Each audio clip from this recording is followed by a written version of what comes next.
in classes on the Bhagavatam, and by rendering of service to the pure devotee, all that is troublesome to the heart is almost completely destroyed. And loving service unto the personality of Godhead, who is praised with transcendental songs, is established as an irrevocable fact.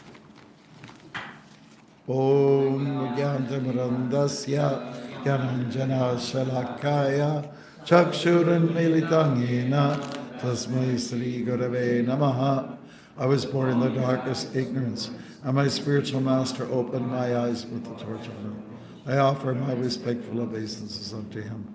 And we're doing this other verse as well. No, I'm saying Mukum Karti Vachalam. Okay, it's getting long. How many more? Mukum Karti Vachalam Pungam Langate Girim Yat Kripatadaham Vande Shri Gurum Dinatarine. I offer my respectful obeisances unto my spiritual master, the deliverer of the fallen souls, whose mercy turns the dumb into eloquent speakers and enables the lame to cross mountains. Okay? Don't forget about that in vocations. Hare Krishna. Okay. We are reading from 41 to 52 and focusing on 43. Wow. Everyone together. Maharaj, please. Yes.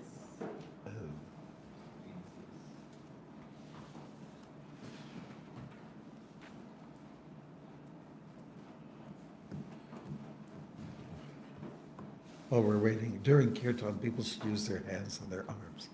Maybe there's a routine you guys should come look what the Russian girls do instead of just looking like it. 41. It's got to be attractive.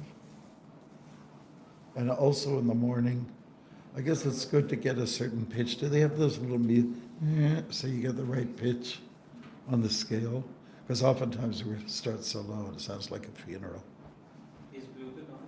I can get it from the harmonium.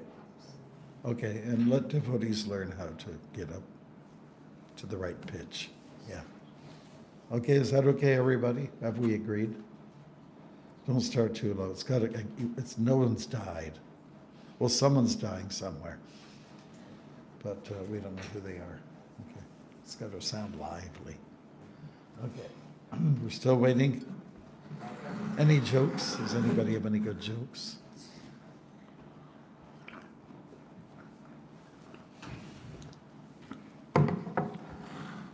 Any new jokes? Would you like to tell them? I don't have that many good, but if we start on a program, then what did the banana say to the doctor? I'm not peeling very good.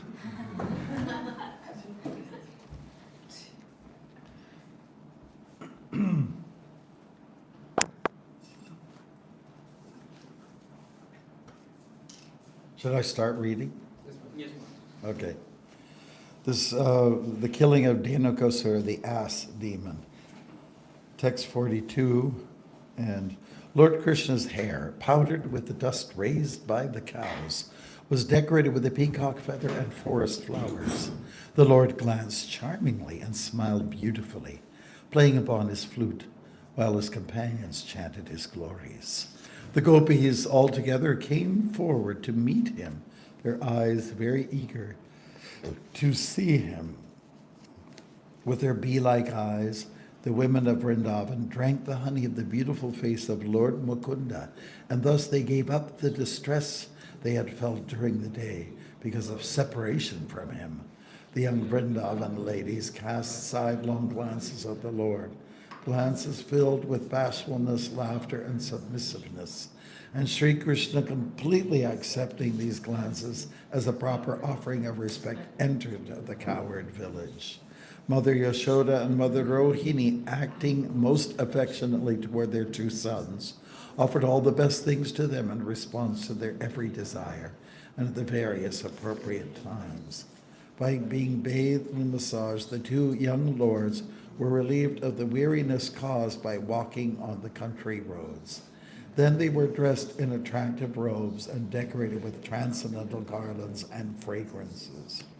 After dining sumptuously on the delicious food given them by their mothers and being pampered in various ways, the two brothers lay down upon their excellent beds and happily went to sleep in the village of Vraj. O King, the Supreme Lord Krishna thus wandered about the Vrindavan area, performing his pastimes.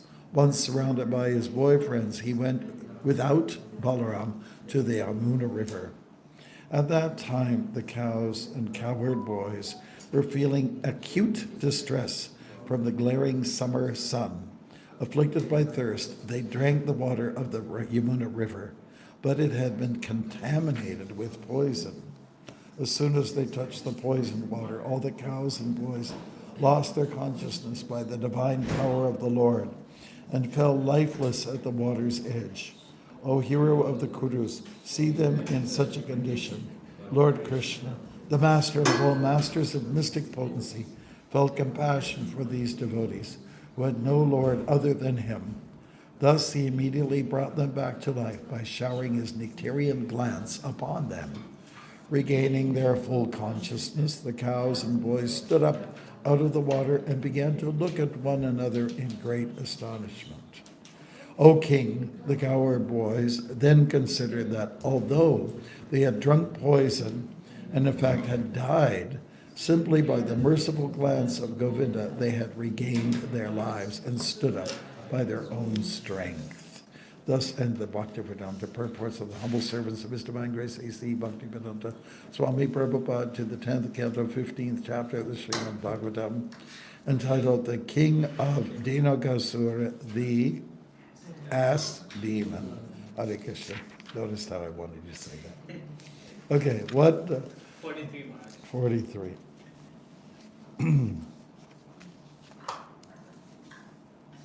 Oh boy.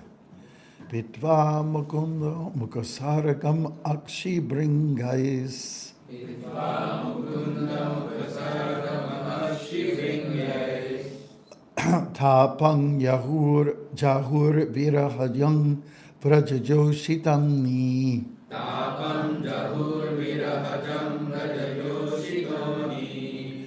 Tatsat kriting samidigamya vishesha kushtang. Tatsat kritim samadigamya vivesha gosham. Okay.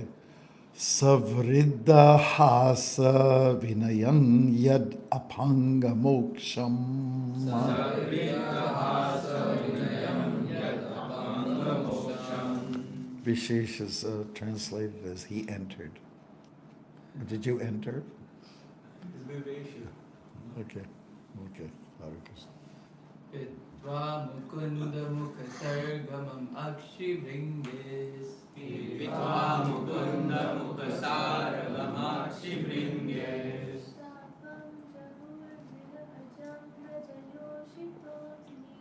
Tapam jahur virahajam rajayoshitoni.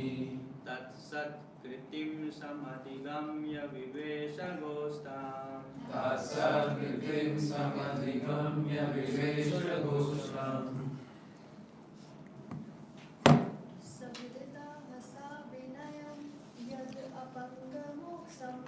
Savriddha hasa vinayang yad apanga moksham.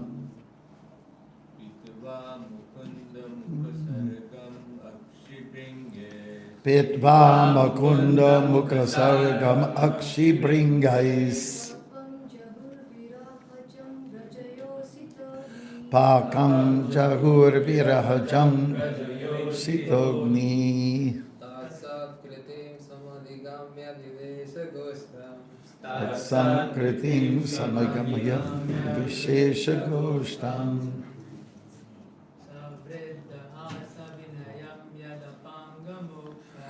Savridaha savinayam yad apanga moksham.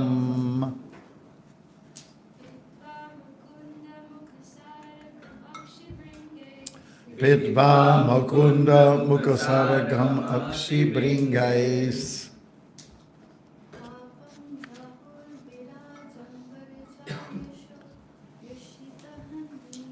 Papam Jahur Virahajam Brajayoshitoni. Tatsat Kritim Samadigamya Vivesha Gotam. Shagostam Savridahasa Vinayam Yad Apanga Moksham.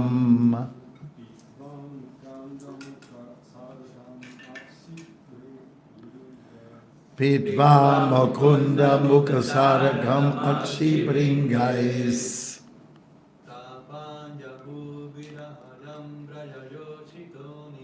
Papam Jahur Virahajam Jayoshitoni. Tatsat Kritam Samayagam Yavishesha Goshtam. Savridahasa Vinayam Yad Apanga Moksham. Jai. Pitva, drinking. Mukunda Mukha, of the face of Lord Mukunda. Saragam, the honey.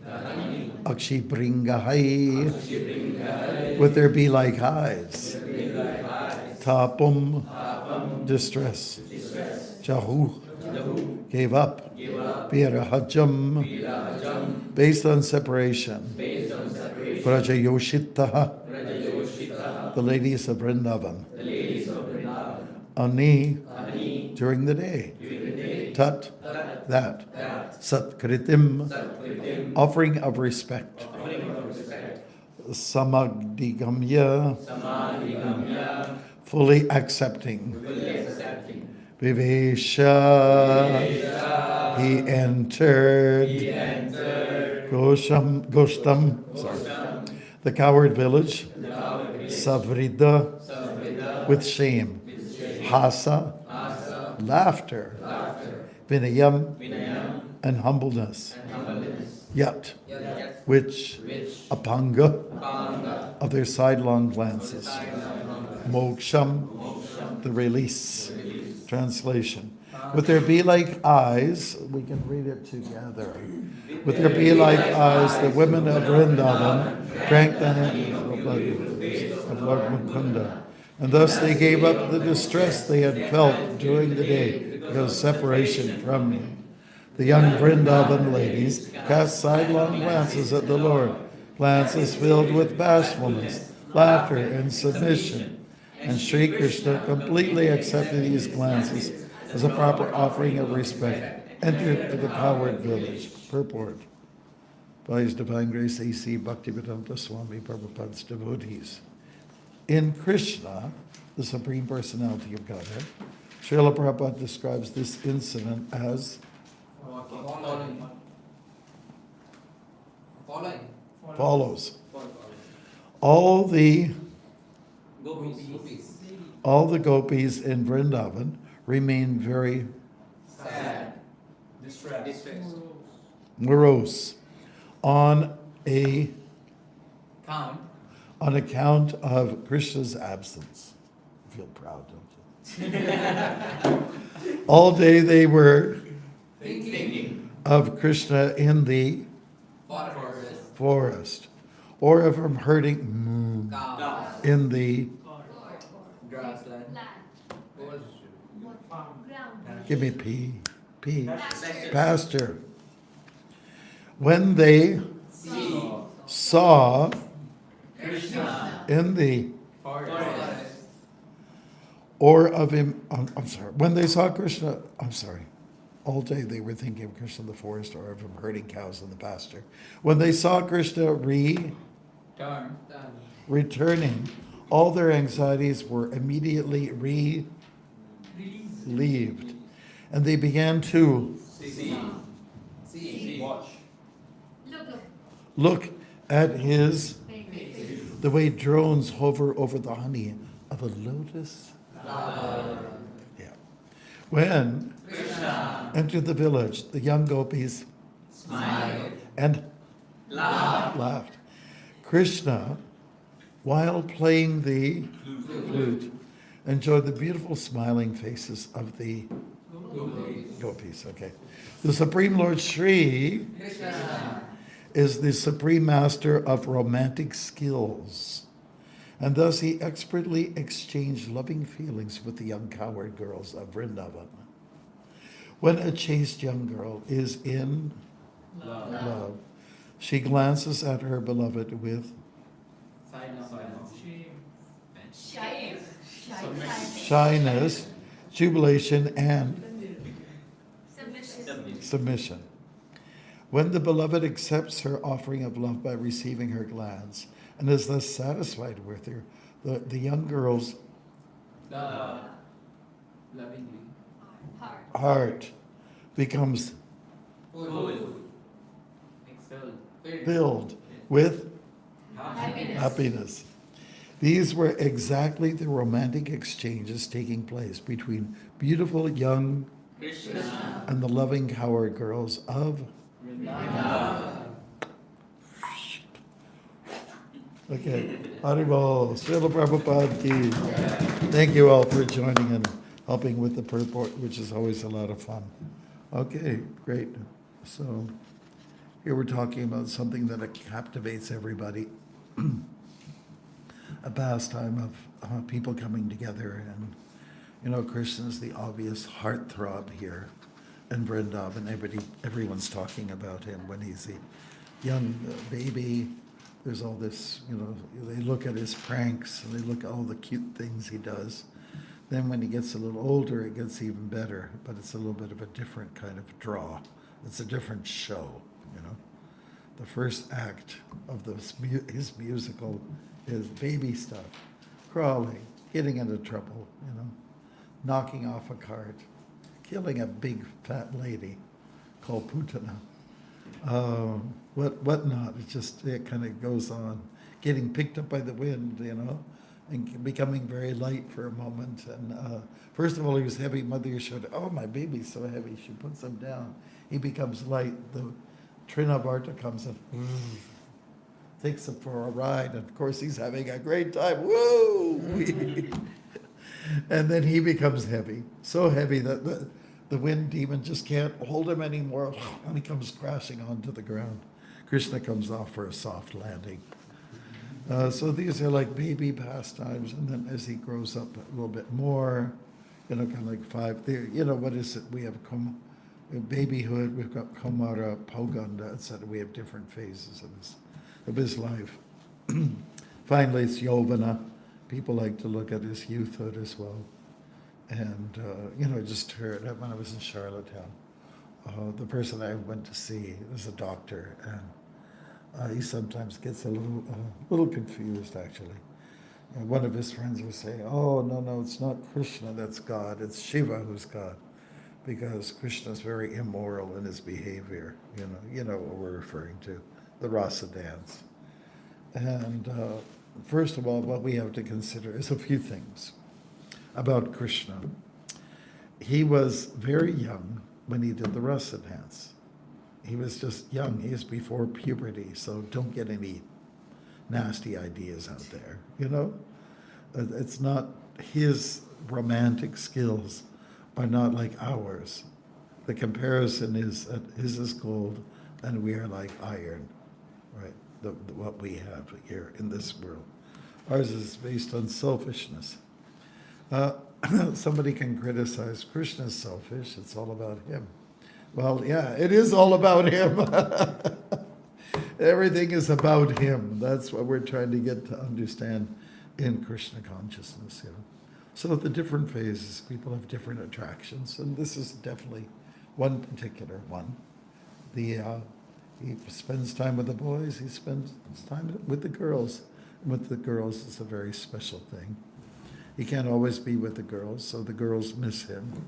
And then when they see him, just looking at his face, it gives so much relief. The word is moksha. Moksha, getting relief. Krishna uses that term in the Bhagavad Gita, right? 1866, moksha shami, ma shuchaha. So it is a relief. It's a relief of karma, all the things that bog us down, all the things that torture us, all the things that cause us to suffer and be in anxiety. It's all relieved once you submit to Him. I surrender to you. Did anybody ever see The Life of Pi? Did you ever see? And I forget the name of the character. Vishnu, I surrender to you. You know, he's out in the ocean in the middle of nowhere. And, His name is Pai. Pi, his name was Pi, the guy. He was Pi. Yes. He was Pi. Yeah. Oh, the character was Pi. Okay, great. Like a piece of. Okay. All right. Yeah, so it was a nice moment. I mean, he said it very well. You know, I mean, you could probably find it out on your phone. I surrender to you. Like, it was really, he should have got an Oscar. I thought that kid should have got it instead of the usual people. But this is what it's all about. How do we surrender? You get hooked first. You have to get attached first. And then you'll feel separation. You won't feel separation if you don't get attached. So the Mayavadis tend to be maybe a little bit attached to this Brahman, the Jyoti aspect of God, the effulgence of the Lord, but it's not something to write home about. I remember I was just a new devotee, and we had a sannyasi come. He was African American from America. He came up. His name is Sudama. Prabhupada liked him so much. He liked him so much. And then he was explaining to us in a Bhagavatam class about the Jyoti, the light. Like the way where he was coming from, he said, it's not a big deal. You switch on the light's on. And you can switch it on, off. It's nothing to get so excited about, right? Just the light. Like, try it. Look, everyone choose a light here. Look at one of those lights. Choose one. Mataji, you have to choose one. Take a pick. Haribol, Subin, are you going to look at one of the lights? Okay, you have to do your homework. Look at the lights. Okay. I mean, what is the deal here? What's the big deal about it? It's not. And you look at the face of Krishna, and surely there's something there.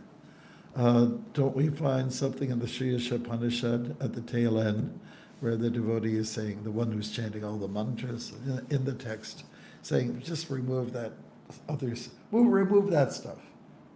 Get the glare out. Sometimes you would look at a picture, or painting, and it's framed with glass. I said, it's too much glare, you can't see it. So you get non-glare glass, and then you can see, right? So devotees are interested in the face of the Lord. In fact, they're interested in the feet of the Lord, which are lotus-like, his faces. And everything else in between is also lotus-like. And there's the peacock feather. You can't miss that one. Boy, if pujaris forget to put a peacock feather on Krishna, they're in big trouble. I don't know, that's going to be real bad karma. So every feature of the Lord is absolutely bedazzling. It's wonderful. And we should just keep that in mind. Yep. And this is, so devotees get hooked on his face. And it's hard for them to, look either way, away from that face. And therefore, the gopis were criticizing Brahma, said, he's not a very good engineer. He put like eyelids on it, It's like eyelids, so they blink, we blink some. You blinked, 1, 2. I'm going to stare at you.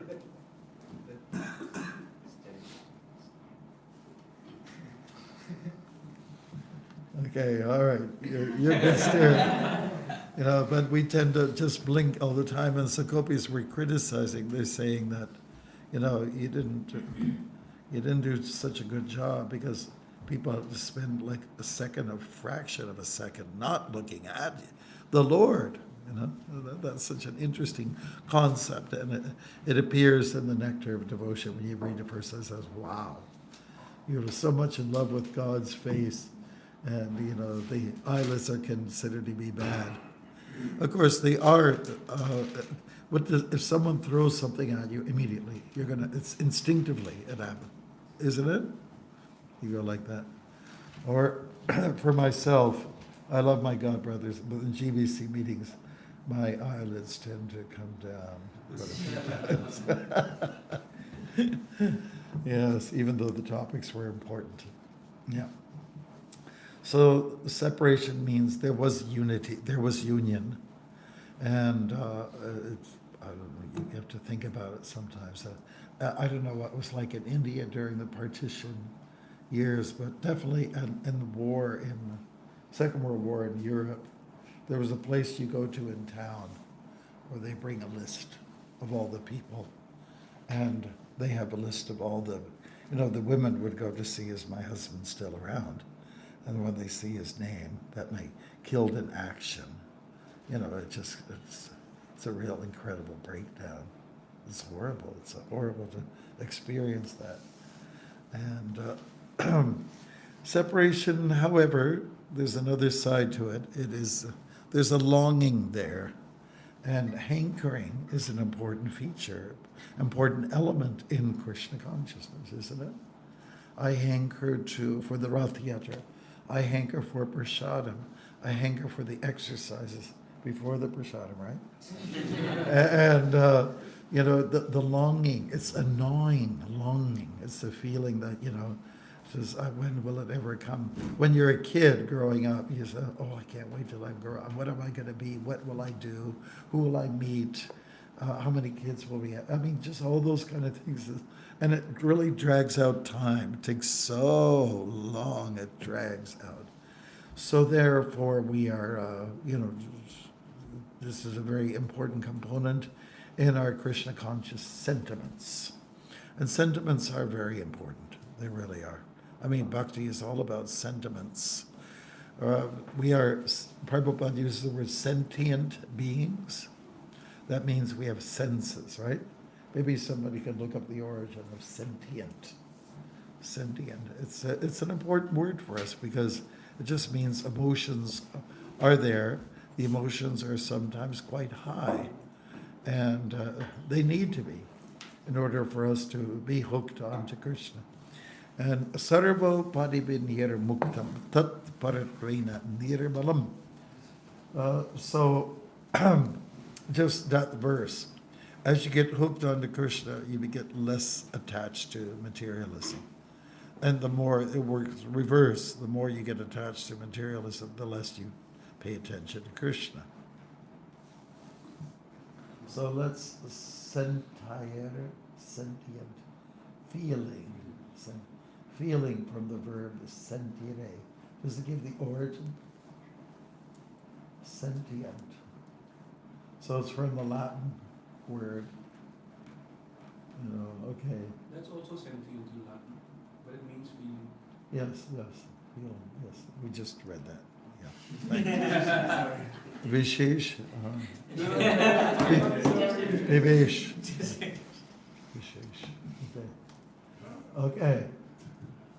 So it has something to do with the senses. The senses are activated, right, when you have feelings, isn't it? There's an animation there. And it keeps, when we're animated, we're not sleepy, we're not tired, we're not bored, And by the way, the word came up, this one, bored. Well, if you get outside, and if you're always inside, you'll get bored. You got to get outside in order to feel some life. Because we're meant to breathe. We're meant to walk, we're meant to breathe, and all these things. We're also meant to have feelings. Yesterday when I was doing japa, I was in downtown Charlotte, and there was this guy, he had a toque on, and he had a beard. He had kind of a demigod-like face, I must admit. So I thought and he lit up a cigarette. And I just, he was standing right by the sidewalk, and I was going, good morning, I said, and he just got really shy. I don't know why. He just got really shy. But shyness, isn't that one of the features that we're discussing here? Shyness, what else? Jubilation and submission. This is what happens when people kind of fall in love. There's shyness a little bit, uncertainty. Will he or she accept me? And then once there's acceptance, then Jai Ho. Right? And then after that, then there's submission. Oh, let's do something together. Let's do some, let's go out, for a swim or whatever it is, submission. There's something I can do for you, So the guy brings a bouquet of flowers or something, whatever it is. She cooks something for him. So that's submission, ready to do service. This is all service is aroused from, seeing something that's very attractive. And Krishna is all attractive. Let's not forget, that's what his name means. Krishna means all attractive on every level. We can talk about the six opulences of the Lord, but attractiveness on all, up, down, sideways, backside, everything. And Krishna's back is beautiful. Everything's nice about him as far as we are to understand. Sometimes the backside of the Lord is a description of the physical world. Sometimes that's when you see the shadow. If you're looking at the sun, and the sun is in this direction, you're standing here, but if you turn your back, then you see a shadow. So sometimes it shows the darker side of life, but the dark side of life also has a good element to it. You know what it is? It's like, just like winter. Winter is great because it makes summer look so much better, right? Or spring at least. I'm not so much a big fan of the deep summer, like, suffocate. Or the absence of sun means you appreciate the sun, So it's okay to go through phases, to accept darkness in order to appreciate light, right? Like, say for instance, nowadays somebody pointed out to me, everything is black and white, Even when you go to the suburbs, the houses are black and white. Really? Got that tar look, It's just like and when you go into shops like where they sell the best clothes, everything's black and white. There's nothing cheerful about it, isn't it? Yeah, so no offense against people wearing toadies. The trim has got some green, so it's okay.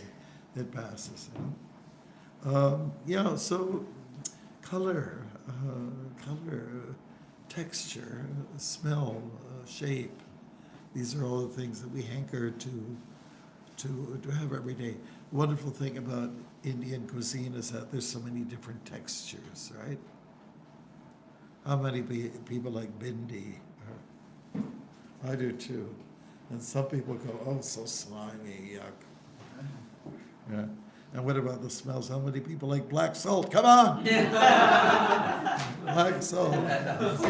By the way, I always carry a batch with me in every suitcase, just to let people know. And usually people in the beginning say, it takes some getting used to. But once you're hooked, And then if you don't get it, if you go to a regular restaurant or you're trying to get something, you put something wrapped together, and they don't sell black salt. So, I'm missing my black salt.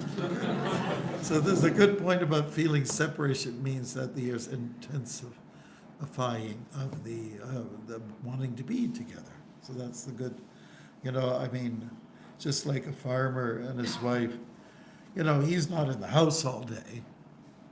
He's out. He's out with the earth. He's out with the grass. He's out with the animals and the plants. She may spend some quality time out in the house, but he'll come back, and it's nice. One good thing about farming is that you know where your partner is. In the city, you don't know where they are. And then you're working with people of opposite gender.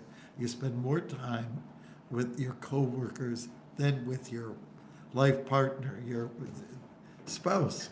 So that is the downfall of the world in which we live right now. Whether you might cancel out what I'm saying, I'm just telling you. Right now, as a kid, I saw it with my own eyes.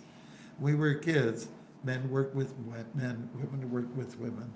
And then when the culture somewhat changed, it got more into corporate kind of lifestyle.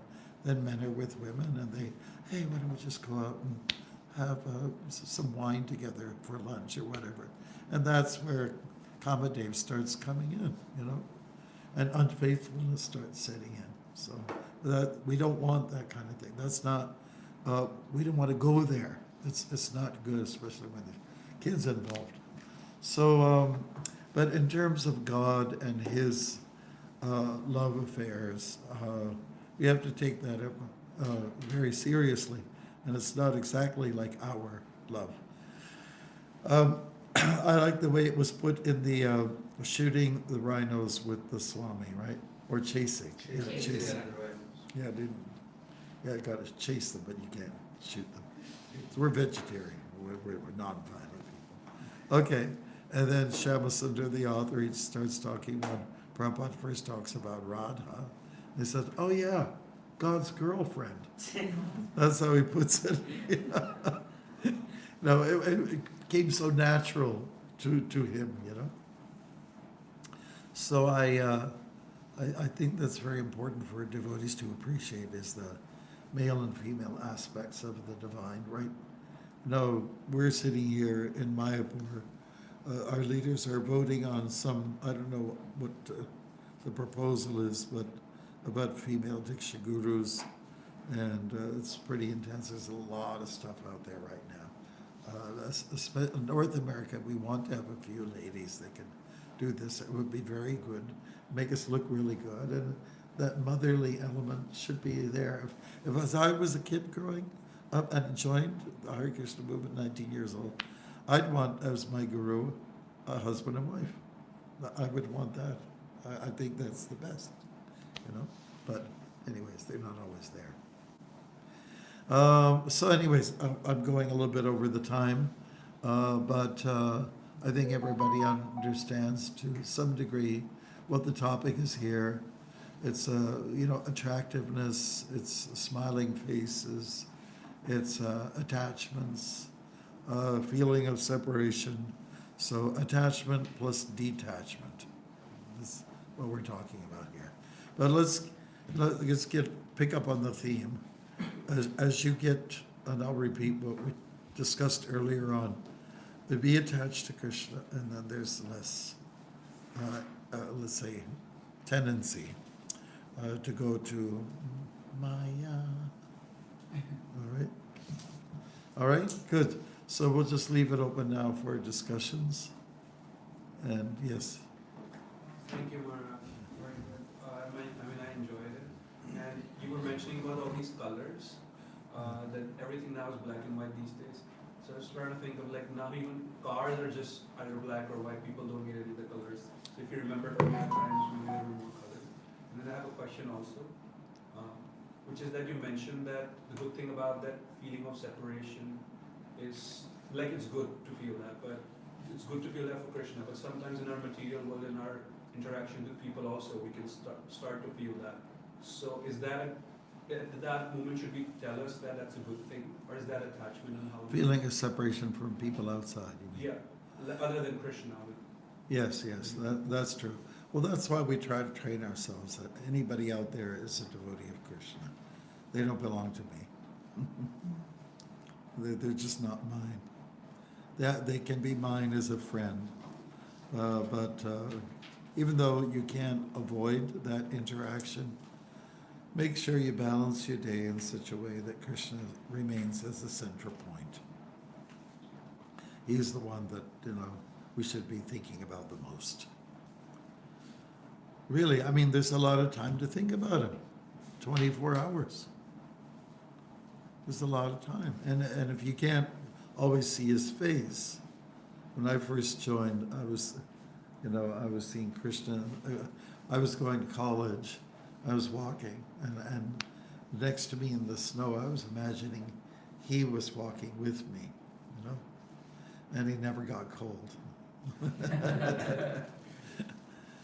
So the point is that you might think about someone else or your friends, but let Krishna be the overall thing. It would be a little bit like, say, pretend I'm Dwarkanath. Okay, Dwarkanath. and I'm cooking. I'm at the stove, you know. So at the stove, there's several burners, right? A front row and a back row. So in the back row, it's simmer, you know, simmer. But in the front row is where you have to give all your attention. So just remember that you simmer with Krishna, I guess, you know, because it's going to be there like that for a while. And for everybody else, you might put a little attention to this pot and everything, but ultimately it's the simmering pots that, or the preps that are kind of important to us. Just let them be the overall, you know, meditation for us. And read chapter 8, chapter 10, chapter 11, just to give some examples from the Gita. Krishna's talking about how you can see him in nature, in the water, in the sky, and all those things. You know, water. You know, that we're trained to think this is Krishna. Yeah. And when it's a dark storm, that's also Krishna. He's showing his might, right? Don't think of anything other than Krishna.